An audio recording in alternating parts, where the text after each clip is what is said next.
And joining us tonight on The Factor Uncensored, we have the honor of having State Representative Garnet Coleman on The Factor as he retires from politics. 3 decades in politics and making a difference right here in the state of Texas. Representative Coleman, welcome to The Factor and glad you're on. Well, thanks for having me.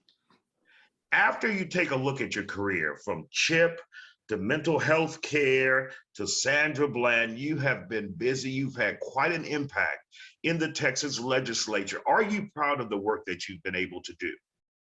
Yes, because I didn't know that it would be possible to do all of those things, and particularly in tough political times.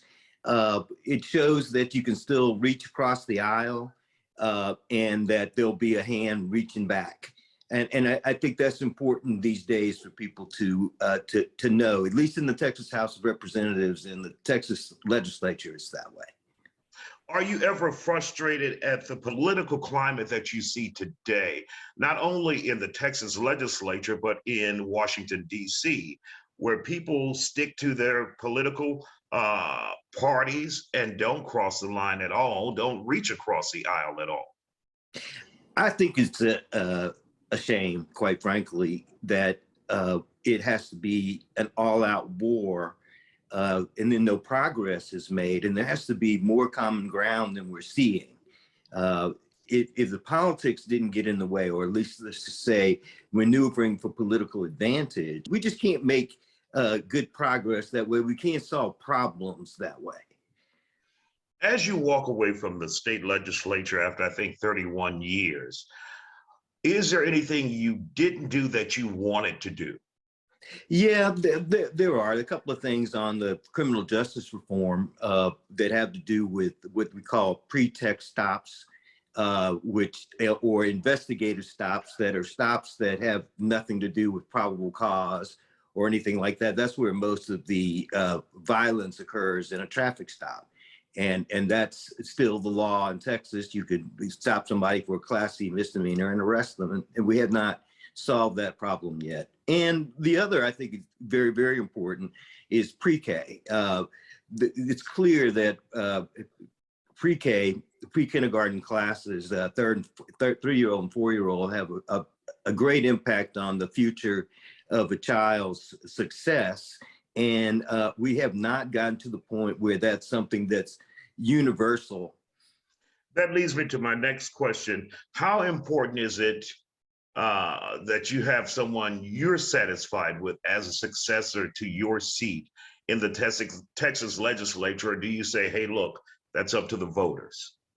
Well, it's down to 2 people, and that kind of changes the dynamic a little bit because it's easier to take a hard look at the 2 candidates. I mean, I obviously know Jolanda very well, and they're different people for different times. And this is a time that requires some table pounding, but it's also a time that requires being able to know how to use that table pounding to actually get some results. So I think that's the most important factor here, regardless of whomever it is that wins the seat. So I'll be watching carefully. I haven't totally ruled out endorsing anyone. So. So you started in 1991, I think, in the legislature, and you saw some of the greats like Craig Washington and, of course, Mickey Leland, and you came up in that era. Seeing that, being on the front lines with those individuals and looking at politics now, how has it changed? Well, I think there's less understanding, even at a time when they were considered to be they would be the democratic socialists of the day. They weren't democratic socialists to the point of doing nothing or just having, beaten up against the wall, head against the wall. These are very studied and lawmakers who made a difference, made great change as people who became the first persons of color in a massive way under the Voting Rights Act to to serve in the House and in the state Senate. We forget it wasn't until 1981 that there was a state Senate district drawn so that people of color could elect a representative of their choice, and that was KRIV Washington. I mean, that wasn't that long ago. So when we think about all of that, these are the people who started the change, but they also knew how to work with the conservatives, Democrats at the time that were running the legislature, and were able to maneuver through strategically to get the things that they needed for their constituents. And I got an opportunity to watch that. As you retire, what do you want your constituents and people in general here in the state of Texas, or where they may be, to say about you and the job that you've done?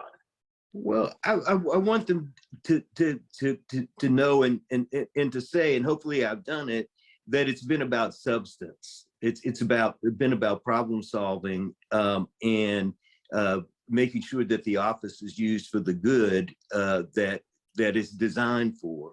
And that we did solve some problems working on the Affordable Care Act with President Obama as a state legislator. I mean, I would have never thought that would happen. There'd be 32 of us helping to write that legislation and pass it.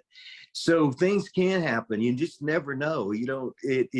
And I think if one is positive about making change and solving problems, that it can be done. And that is, I'm proud of that, and I'm proud of doing it in a way that doesn't shame individuals and shame the electorate with behavior that is actually not suited to their trust. And obviously, if you wanted to run again, you would probably be elected again. Was it tough to say, I'm moving on? Yeah, it was, but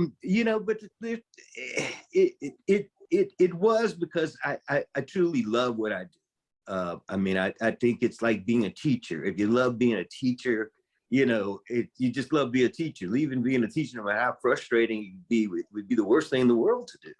But I think there are other ways that I can participate in the public realm through nonprofits or through education, maybe higher education, or things of that nature that might not be as macro as being a state legislator.